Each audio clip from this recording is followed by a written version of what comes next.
Later this year, young men in our country will be automatically registered for the military draft. That is the kind of headline that raises more than a few eyebrows in these times of global military conflicts. But it doesn't mean a draft is coming right away. And as Kent explains, this idea has come with bipartisan support.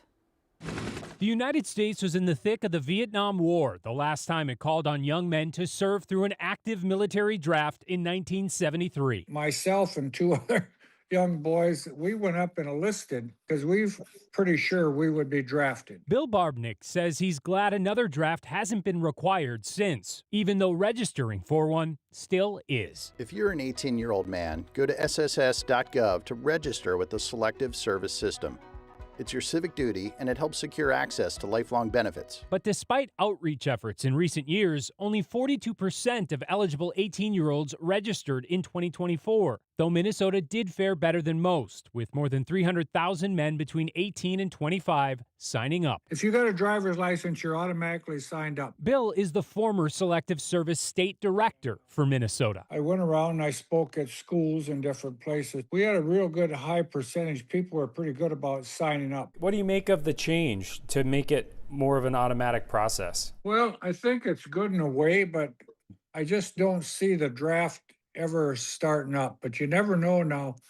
The way the world situation is, hopefully we've got enough people that have joined the military that they won't ever need the draft, but I don't know that. The change comes as part of last year's National Defense Authorization Act, passed with bipartisan support by Congress. According to the Selective Service, it transfers responsibility for registration from individual men to SSS through integration with federal data sources. The stated goal is to streamline the process and realign its workforce. And that second part is what concerns Bill, who left his role nearly 2 years ago. No one's replaced me right now, and I just talked to the regional headquarters. They're not replacing any state directors because they got a freeze on. Does that concern you at all at a time when they're trying to make sure that they have everything up to date? Yeah, they should be replacing people immediately. By having a state director, there's a contact for every county director, and it doesn't make any sense.